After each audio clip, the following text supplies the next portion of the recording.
A lot of Tower. ground to cover. Oh, he's actually in the tower. Yeah, cracked him. Is air striking? Dead. Oh! Good shot. Got one. Two. Oh, yes. Three. Whoa. Whoa. Give me the fourth. Ah! I'm filth.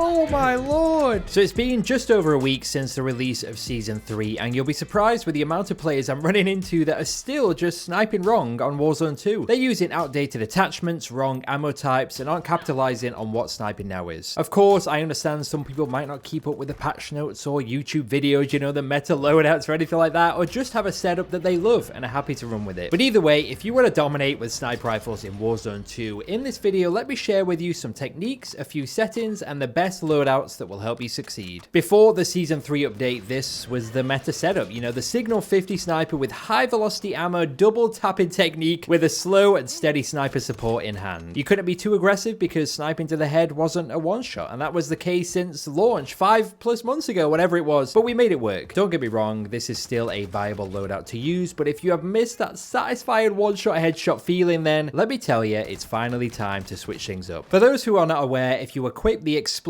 ammo mag type to the MCPR, the Victus XMR, and the new FJX Imperium sniper, you can finally get a one-shot headshot kill at any range. And this is meant to be in the game too. They have officially announced that this is a part of the game. It's not a glitch, it's not a bug, it's here to stay. Some people believe the range for one-shot headshotting is limited. It only works up to a certain distance, but I can assure you now, you can get a one-shot headshot at an endless range. You just need to know how to use it. The downside to this ammo type is the penalty to the bullet velocity. Now, I'll show you the best loadouts for each of these three snipers, and you'll see I have a muzzle and a barrel that both help massively with bullet velocity, but it's still not enough, and that's where the challenge is. Bullet velocity in a nutshell is the time it takes for the bullet you fire to reach the target you're shooting at.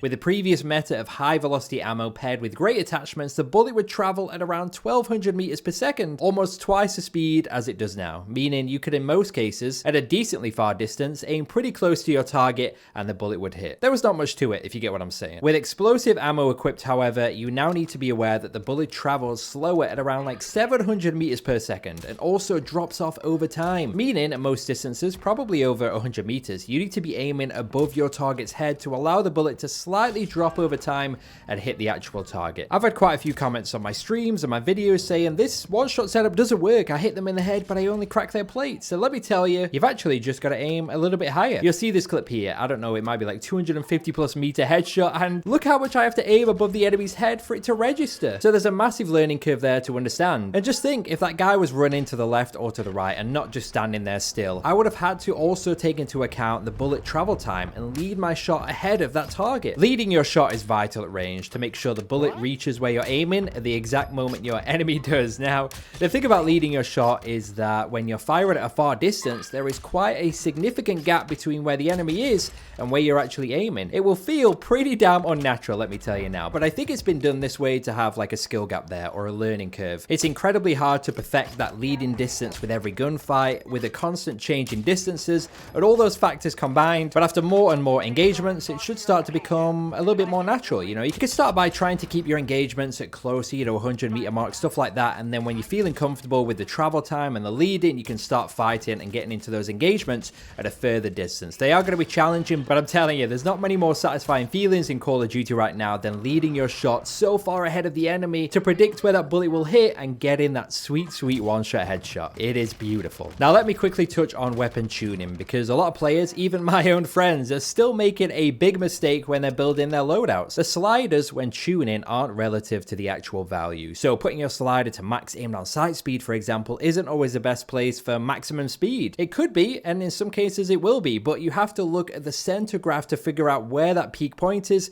and where the slider should be set. So these are the best builds for each one-shot sniper rifle. The MCPR, the FJX Imperium, and the Victus XMR. The muzzle and the barrel are both chosen for better bullet velocity. The laser is always for aim down sight speed and stability. The explosive ammo, of course, for the one-shot headshots, and the fifth attachment varies depending on the sniper you're rocking. For me, it could be a different scope or optic, it could be a grip to increase aim down sight speed, or for me on the MCPR, it's a stock to help aim in stability. These are specifically built though for sniper scope gameplay on the larger battle royale map Al Mazrah. Due to a lot more long distance fights and maximum bullet velocity being the goal, the trade-off to that will be a slower aim down sight speed. That's just how it is, sadly. If you want that one-shot headshot ability, the explosive ammo hurts the bullet velocity too much, and the other way to counter that is using attachments that have cons that hurt your aim down sight speed. But if you were to play Ashika Island and wanted a faster aim down sight speed, I'd recommend at least keeping the muzzle on, which helps the bullet velocity more than the barrels do by around 100 meters per second, give or take. You still won't get insanely fast aim down sight speed, but it'll be quicker and still provide decent bullet velocity for the smaller map while giving you the freedom to go with a barrel or a grip or a stock that helps with that aim down sight speed even more. Just remember to aim a little bit higher for those longer range headshots if you go with this build, or stay in close range, as there'll be even more bullet drop than your Al Mazrah build due to those attachment changes. If you don't mind using a smaller zoom scope though, I'd recommend the Forge Attack Delta optic, which will increase your aim down sight speed by 60 milliseconds and still give you great accuracy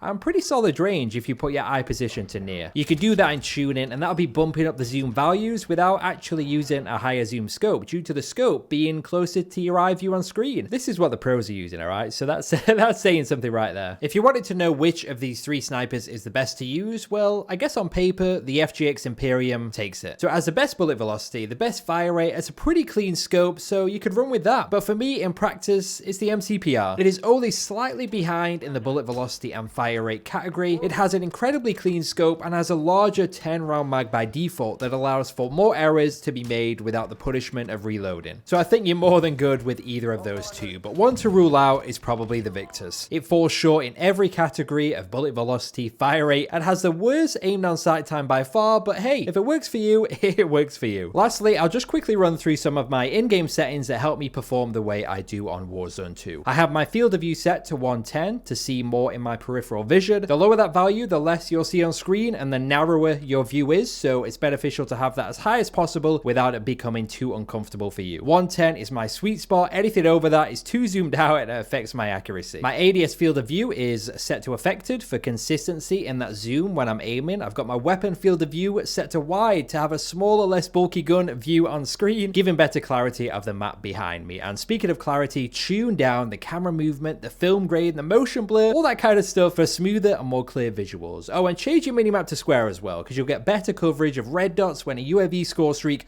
or a UAV tower is popped. I play on controller, so my sensitivity is set to 1313, which is a great speed for sniping. You know, allows for quicker micro movements to adjust my aim onto the target. It's not too fast, it's not too slow, it is perfect for me. But I also play on tactical flipped. I've got my aim assist type set to default, which I prefer, and my aim response curve type is actually dynamic, as I feel a bit more precise with smaller movements on my analog sticks compared to the other settings available. I have my custom lower zoom set to 0.9, so when I use regular weapons, you know, ARs, subs, whatever it may be, my sensitivity is slightly slower when I'm aiming down my sight, so I can be a little bit more accurate and precise in those gunfights. Lastly, my input dead zone is 0.05 for both sticks. I have auto attack sprint on, which is great for a large map with, you know, lots of running going on. I've got tap to prioritize interact as well, which is a game changer for quicker looting. You're not sat there looking down at the floor holding square to pick up some plates and ammo and all this stuff. And then a simple one is armor plate behavior set to apply all. It just allows you to focus on the fight in hand without needing to manually press repair plate every time you need to repair a plate, if that makes any sense. But at the end of the day, I'm still learning. I'm testing different things as we go along, getting to grips with the new age of Warzone 2 sniping. It's amazing that one-shot sniping is back, but I know it's not everyone's cup of tea. Some will prefer a faster bullet velocity to deal instant damage, but others like myself will do anything for that one-shot headshot satisfaction, whatever the cost to the gun speed or its performance. Whatever the case is for you, I hope this helped you out, but if you have any questions on tips and tricks or class setups or whatever it may be, let me know in the comments below or head over to my YouTube live streams and I'll see what I can do.